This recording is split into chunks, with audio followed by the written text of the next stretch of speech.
Ustedes. Proclamación del Santo Evangelio según San Marcos. En aquel tiempo Juan le dijo a Jesús: hemos visto a uno que expulsaba a los demonios en tu nombre, y como no es de los nuestros, se lo prohibimos. Pero Jesús le respondió: no se lo prohíban, porque no hay ninguno que haga milagros en mi nombre que luego sea capaz de hablar mal de mí.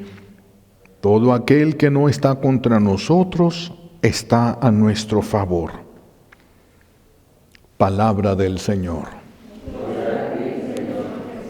Siéntense, por favor.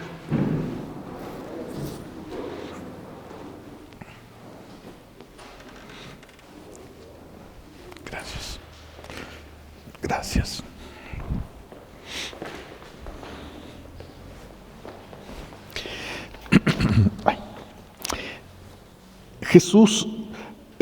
Juan le comenta a Jesús, Juan el apóstol le comenta a Jesús que habían visto a alguien expulsando demonios en el nombre de Jesús, pero dice, pero como no anda con nosotros, se lo prohibimos. Y Jesús le responde que no se lo prohíban. Esto es bien interesante. Esta enseñanza es muy práctica y muy interesante para nuestra vida diaria. Es uno de los errores más comunes que se cometen tanto fuera de la iglesia como dentro de los grupos parroquiales. La fidelidad, fíjense de dónde nace, de la fidelidad que queremos mostrar a Dios, rechazando todo lo que no se hace como se debe de hacer. Cuidado con eso, porque nuestro buen Dios quiere una familia, no quiere máquinas capaces de hacer las cosas con tal perfección. Nuestro buen Dios lo que quiere y espera de nosotros es hijos que entiendan cómo se vive en una familia de manera que todos sean felices y no nada más uno. Y aquí vamos a ver esa fidelidad a Dios que se quiere mostrar rechazando todo lo que uno llega a pensar que no se está haciendo como se debe de hacer. Y esto parece una fidelidad a Dios, pero en la mayoría de las veces, a veces sí lo es, pero la mayoría de las veces es defender la forma como nosotros vemos las cosas, defender la forma como nosotros hemos interpretado la palabra de Dios o hemos interpretado la voluntad de Dios. Y muchas de las veces en realidad eso es control, una búsqueda de un cierto control. ¿Por qué? Porque en muchas de las veces nos vamos a equivocar pensando esta es la voluntad de Dios y no era la voluntad de Dios. Parecía la voluntad de Dios, pero no era la voluntad de Dios. De ahí que tenemos que tener mucho cuidado nosotros. Dios está por encima de las leyes que Él puso. Dios no está sujeto a sus leyes. Las leyes las puso en favor de nosotros, para ayuda de nosotros. Pero Él está muy por encima de todas esas leyes y nosotros lo estaremos cuando empecemos a vivir según su voluntad. Cuando encontremos el bien que tiene al hacer la voluntad de Dios, ya no vamos a ocupar leyes para hacer las cosas que tenemos que hacer y como las tenemos que hacer. Entonces, Dios va a estar por encima de sus propias leyes y estas leyes tienen la intención de enseñarnos a vivir como si amáramos. ¿Por qué digo como si amáramos? Porque no sabemos amar. Hemos perdido la capacidad de amar. Por eso es que el Señor nos regala unas leyes que si nosotros vivimos de acuerdo a ellas, vamos a vivir como los que aman, es decir, como la familia de Dios. Por eso el amor puede romper las leyes. El amor puede llegar a romper las leyes, pero cuando hay una justificación auténtica, una justificación seria, el amor puede llegar a romper alguna ley. Un hombre, por ejemplo, todos sabemos que no se puede confesar una persona cuando está viviendo con otra persona sin estar casados, que se le llama maciato, no puede esa persona acercarse a recibir el sacramento de la confesión, a menos que deje el pecado. Si se arrepiente y lo deja, sí, pero si no se arrepiente y lo deja, no. Entonces, imagínense un sacerdote, yo voy por la calle, me encuentro un hombre que está allí, estaba trabajando y se accidenta trabajando, cae al suelo, está desangrándose, todavía está consciente, pero pues no va a durar mucho, está perdiendo sangre, está en riesgo su vida. Entonces me acerco yo y le digo, ¿quieres confesarte? Y alguien me dice, no puede, porque está viviendo en pecado, así de que no puede confesarse. Es verdad, esa es una ley. No se podría confesar a una persona que no quiere dejar el pecado, porque no se le puede perdonar al que no se arrepiente del pecado. Si no se arrepiente, no se le puede perdonar.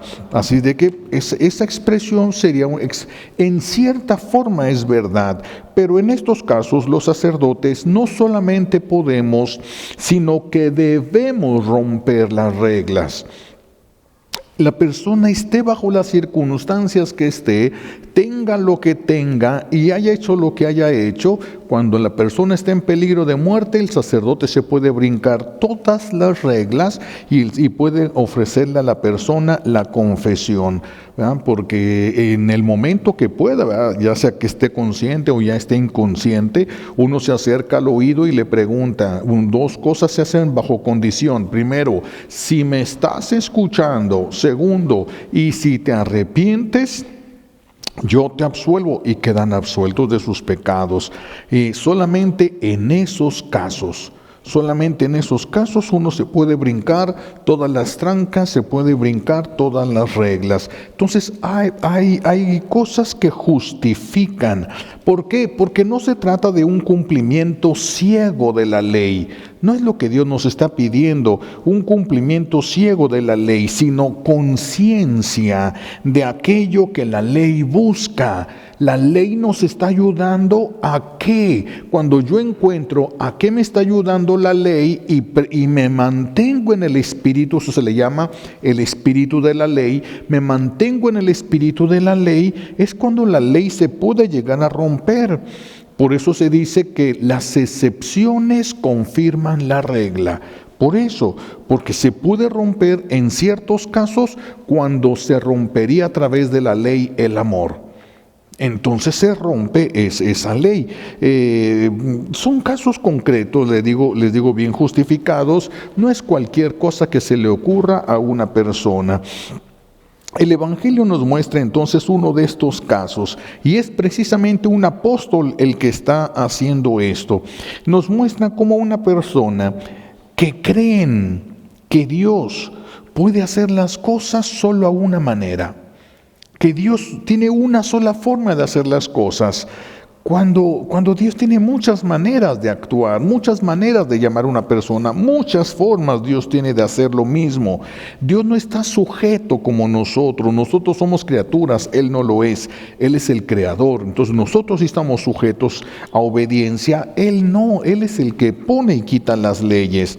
No podemos nosotros ser enemigos de aquellos que no hacen las cosas como nosotros las queremos hacer o como nosotros creemos que se deben hacer. Cuidado.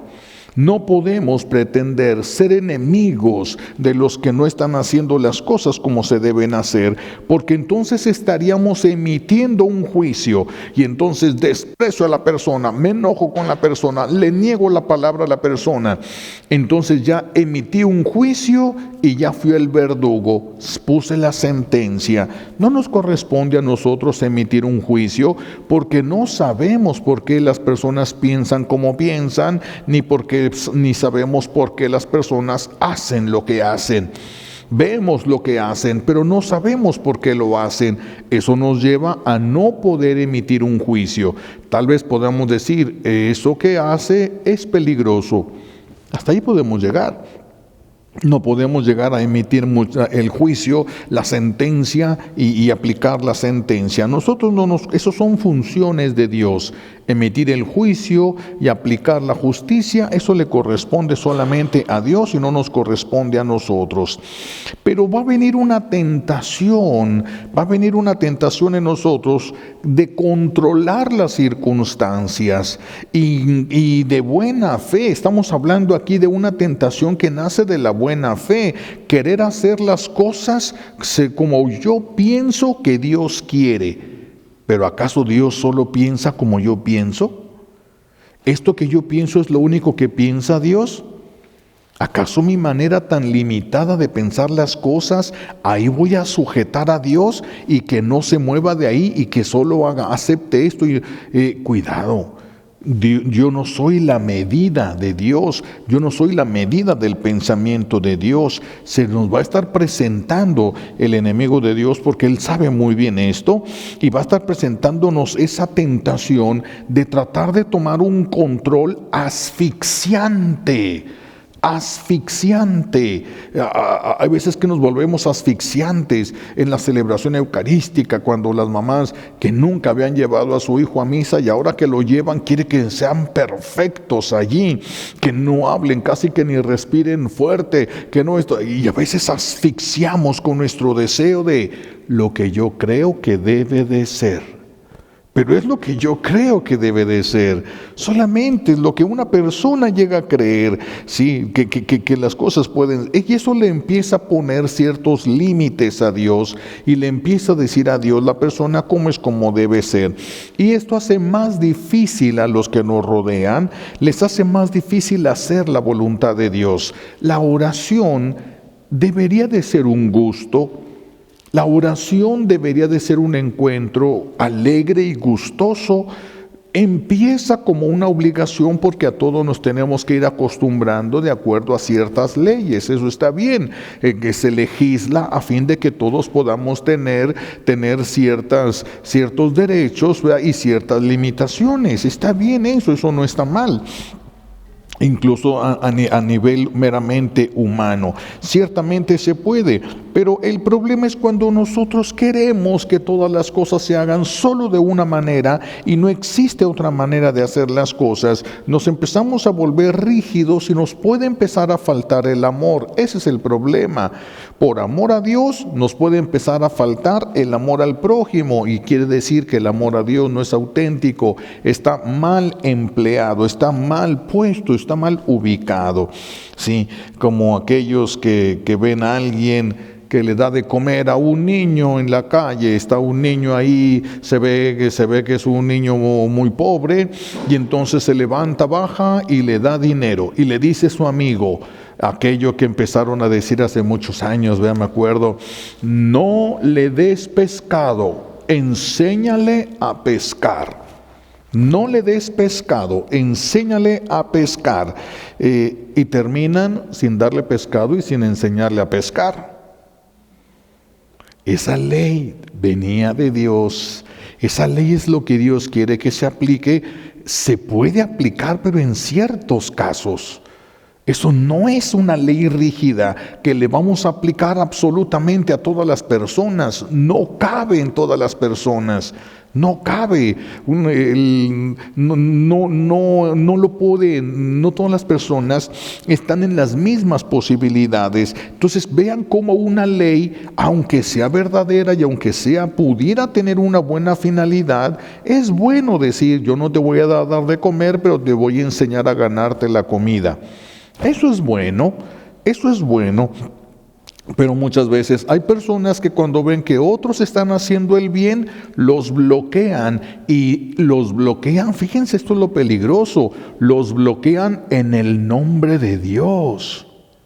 Es que eso está mal, es que eso no le agrada a Dios, pero en realidad es una envidia que algunas veces tiene la persona y bloquean el bien que están haciendo otros porque se les hace algo bueno y quisieran estarlo haciendo ellos, y como no se les ocurrió a ellos, lo bloquean. Somos capaces de llegar por envidia a bloquear un bien y a bloquearlo en el nombre de Dios. Juan estaba haciendo algo parecido, no por envidia. En el caso de Juan no estamos hablando que era envidia, pero si recuerdan aquí el caso del Evangelio, ese hombre estaba haciendo una obra de caridad importantísima, que es la expulsión de demonios.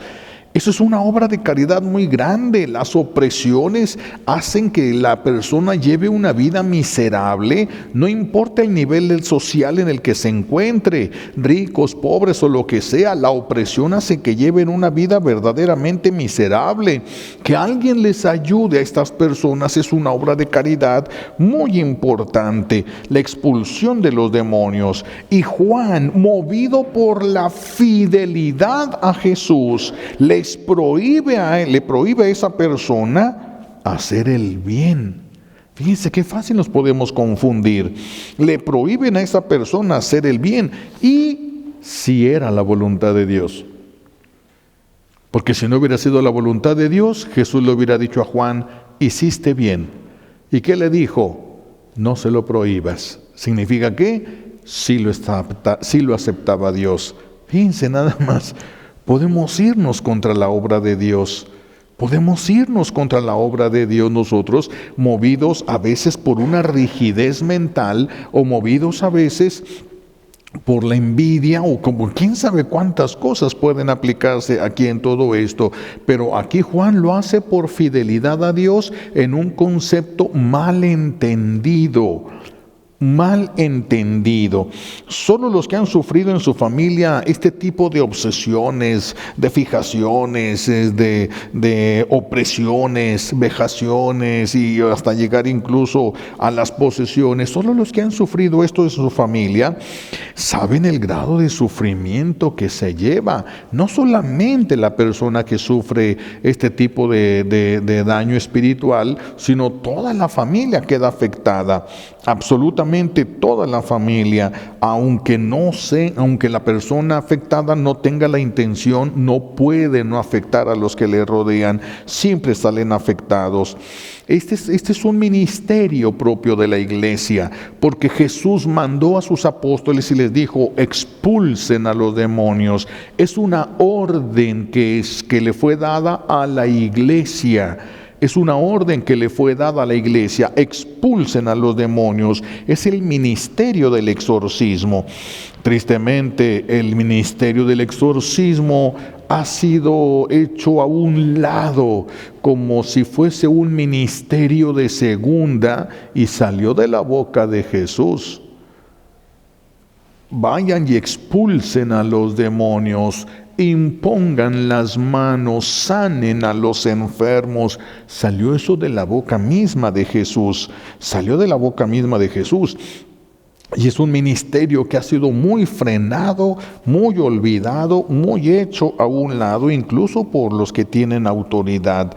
Incluso de entre los mismos sacerdotes muchas veces se ve todo esto. Un sacerdote que no tiene conocimientos de nada, pero ve el sufrimiento de una familia y se avienta con la autoridad que tiene, pero no tiene el conocimiento, se avienta a enfrentar un mundo espiritual maligno, una inteligencia angélica. Fíjense nada más que cada día está siendo más sofisticado todo su actuar, y se lanza a veces el sacerdote, y ese sacerdote que se lanza en ayuda de su oveja que estaba tan necesitada, ¿qué es lo que recibe muchas veces de los mismos compañeros sacerdotes?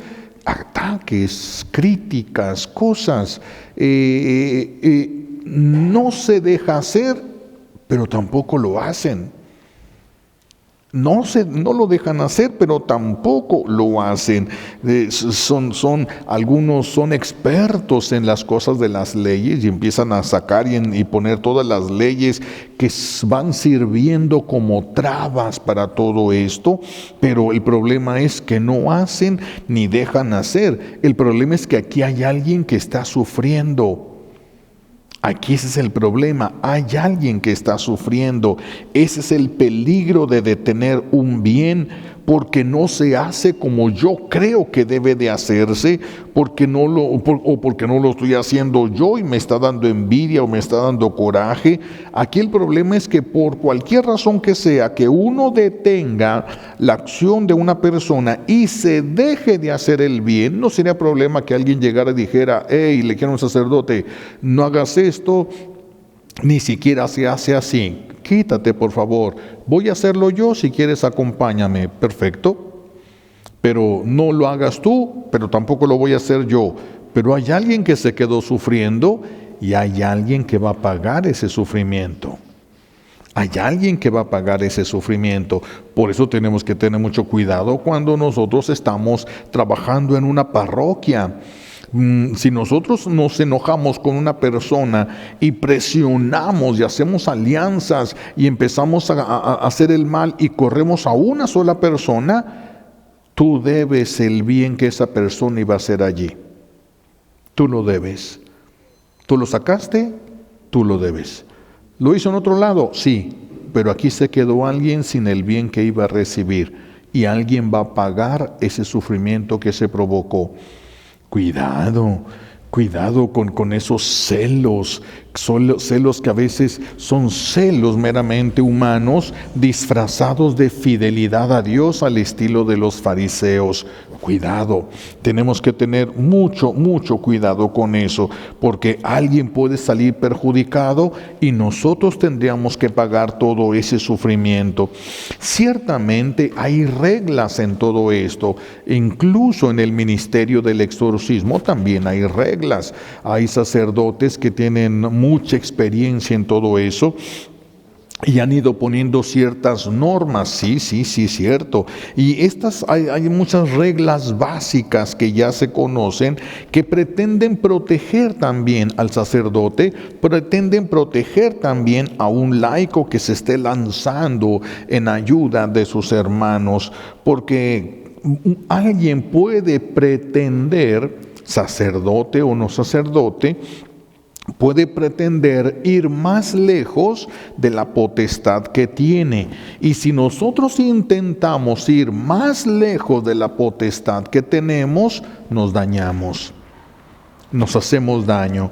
Acuérdense aquel endemoniado, aquellos jóvenes que quisieron exorcizarlo y le decían: en el nombre de Pablo te ordeno. Y voltea el espíritu y les dice: a ese Pablo sí lo conozco yo, pero ustedes ¿quién son? Y les puso una golpiza que tuvieron que salir corriendo, casi con nada de ropa, porque les hizo un desastre ahí. Es que no tenían la potestad. ¿Quién eres tú para venir a decirme esto? Por eso hay que revisar y hay que tener ciertos conocimientos. Es muy importante esto. Hay casos en los que no solo se requiere una pericia, un buen conocimiento del exorcista, se necesita. Si no hay conocimientos, se puede hacer oraciones, pero hay cosas, no todo se va a romper con una misma oración. Yo me sé una oración y esta oración rompe todo.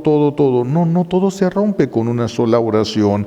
Tendría que ser una oración, una super oración que pudiese abarcar todos los elementos posibles, pero regularmente una oración va hacia un elemento concreto. Entonces a veces hay cosas que sí se requiere del conocimiento, de la pericia de un exorcista, y además un exorcista que esté respaldado por la autoridad de la iglesia. Pero hay ocasiones en las que eso no es suficiente. Y curiosamente, no es suficiente y el sacerdote tiene pericia, tiene conocimiento, pero le falta otro elemento necesario para ese exorcismo en exclusiva, y es la santidad. Y es la santidad, y el sacerdote va a estar luchando, pero las armas que ocupa para ciertos casos son la santidad. Es la santidad.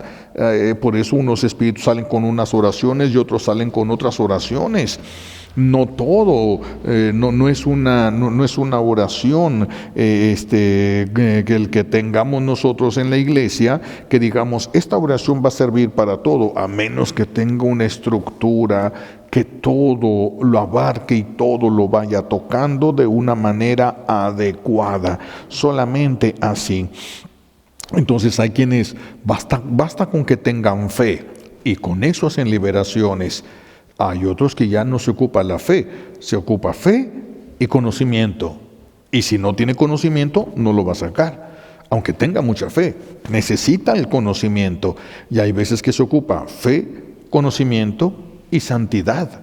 Y si no tiene santidad, no lo va a sacar. No va a sacar eso que trae esa persona. Entonces, cada cosa, por eso sí hay reglas, sí hay cosas. El problema es cuando nosotros tratamos de frenar sin poner más, sin poner la solución. Vamos a hacerlo de esta manera, o yo voy a intervenir, o vamos a intervenir otros y vamos a hacer esto. Cuando solamente se corta, como ahorita la iglesia ha puesto muchos límites porque se han cometido también muchos errores en el ministerio del exorcismo, sacerdotes que se les ocurrieron cosas verdaderamente descabelladas, que no tenían nada que ver y que terminaron lastimando físicamente a una persona. Entonces, por eso es que los obispos empezaron a poner ciertos límites y empezaron a poner ciertas trabas. Está bien que protejan eso, pero hay alguien sufriendo. Ese es el problema de esto. Hay alguien sufriendo. ¿Y quién va a pagar el sufrimiento de esa persona? ¿Quién va a pagar el sufrimiento de esa persona? ¿Que Dios puede suplir? Sí.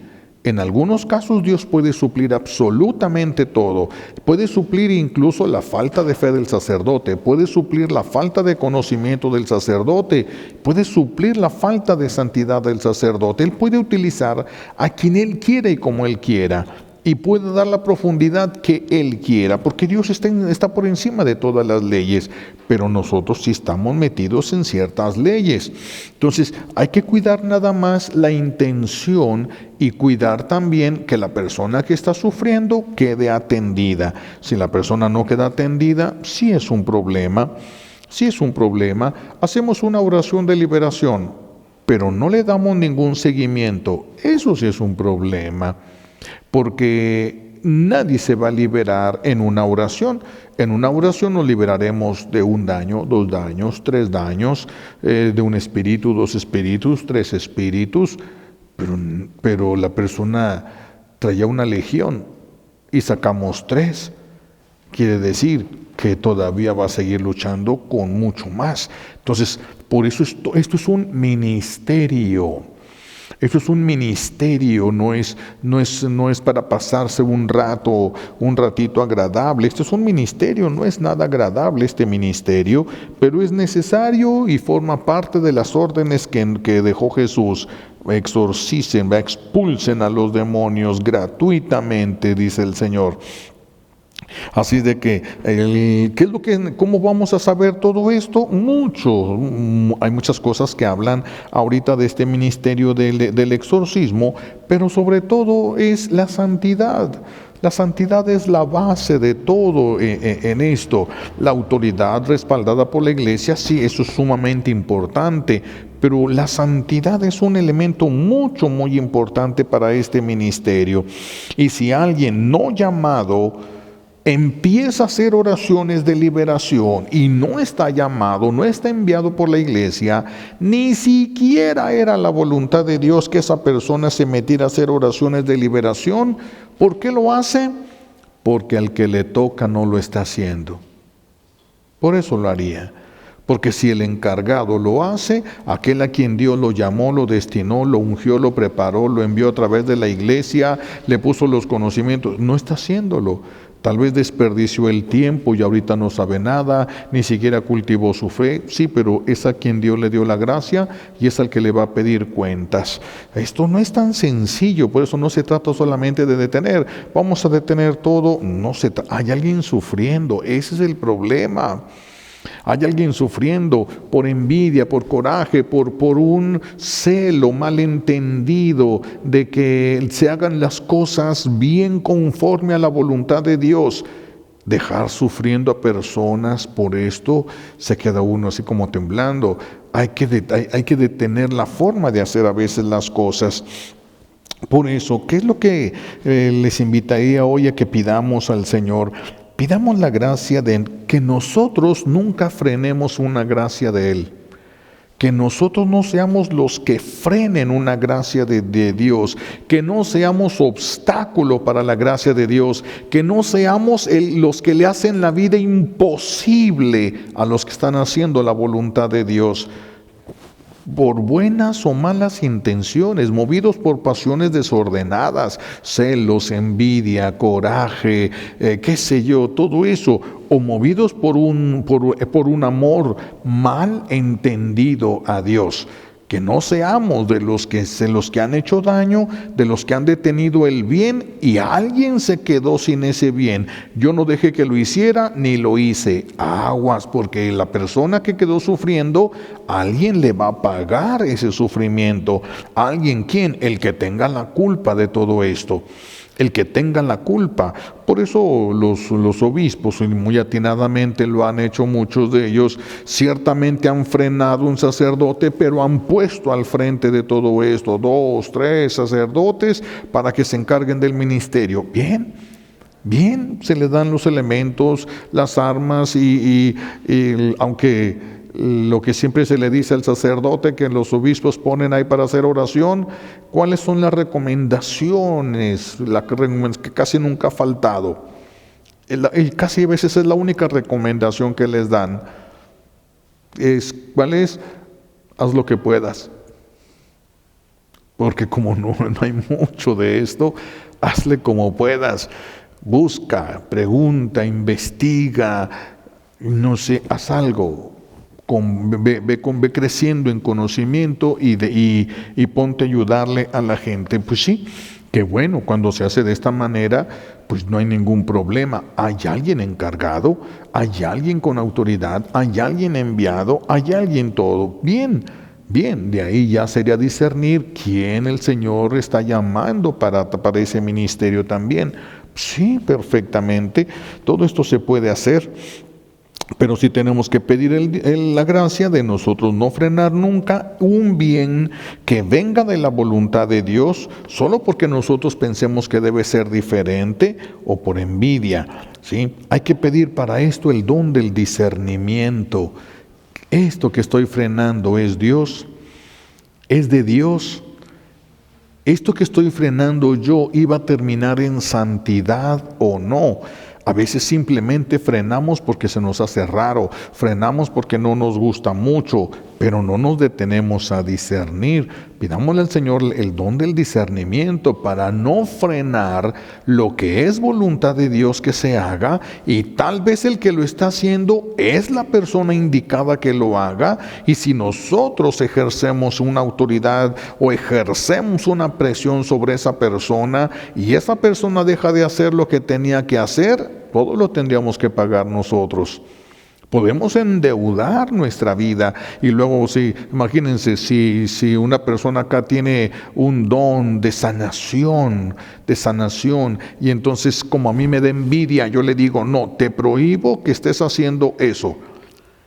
Bueno, pues todos los enfermos, ¿quién tiene la culpa de que sigan con sus dolores? Pues yo. ¿Quién lo va a pagar? Pues yo. Cuidado.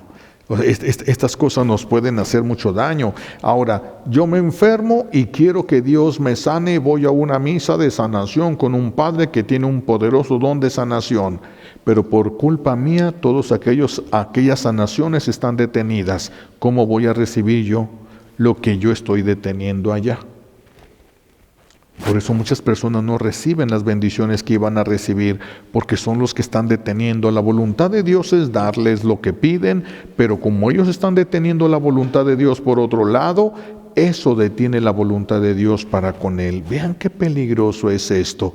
Y no siempre se detiene teniendo malas intenciones.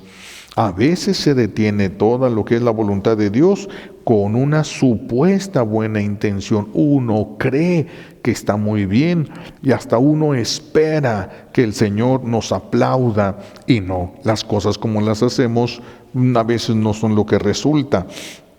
Como aquella niña que le dijeron, trae a tu hermanito porque está allá solo y no le voy a pasar algo. Y la niña va, le dice al hermanito, el hermanito está jugando. Si no le hace caso a su mamá, le va a hacer caso a su hermanita. No le hace caso a su mamá y lo agarra de la parte de atrás del cuello de la camisa y se lo trae jalando, arrastrando. ¿Está obedeciendo? Su mamá le dijo, trae al niño, lo trae, el chiquillo llega morado, llorando y todo, pero eso fue lo que le pidieron, trae al niño, y lo trajo. O sea, a veces que nosotros nos equivocamos en la forma como hacemos las cosas y tenemos cierta parte de culpa de que se frene la voluntad de Dios, de lo que Dios nos está pidiendo a nosotros. Tenemos que pedir el don de discernimiento para no ser obstáculo nosotros, no provocar persecuciones, ni frenar lo que no nos corresponde frenar, lo que no debemos frenar, porque sí es voluntad de Dios. Aquí Juan, ¿qué esperaba? Que Jesús le aplaudiera. Vimos a uno que estaba expulsando demonios en tu nombre, pero como no anda con nosotros, según Juan, así es como se deben hacer las cosas. Pero como no anda con nosotros, se lo prohibimos. Y Jesús le responde, no se lo prohíban. Entonces Juan estaba equivocado y lo hizo con buena intención. Pidamos entonces a nuestro buen Dios nos conceda la gracia del discernimiento también, para que sepamos distinguir entre lo que sí nace de la voluntad humana y de lo que nace de la voluntad divina, que no vayamos a frenar los planes de Dios, que no vayamos a quitar lo que Dios quiere hacer, quiere llegar, que no vayamos nosotros a ser los culpables de eso. Antes de entrar yo al seminario, nadie me creyó que yo tuviera vocación, Nadie me creyó que yo tuviera vocación, ni siquiera me querían dejar ir, no me dejaron ir al seminario, casi me tuve que ir a la brava. Y cuando yo era seminarista y andaba con mis amigos, cuando así íbamos a alguna casa a visitar, siempre la gente decía, ustedes iban a ser padres. Carlos no, él no va a llegar a padre. Es que no se nota todo, no siempre se nota que todo es voluntad de Dios. Hay cosas que hay que detenernos, orar, discernir, para no detener algo que sí venía de Dios, pero yo pensé que no. Pues sí, pero no debíamos de haber actuado tan a la ligera. Que el Señor nos conceda estas gracias que necesitamos, ¿verdad? Para que no seamos culpables del bien que se dejó de hacer. Se lo pedimos por los méritos de Jesucristo en la cruz y por la poderosa intercesión de la Santísima Virgen María al pie de la cruz.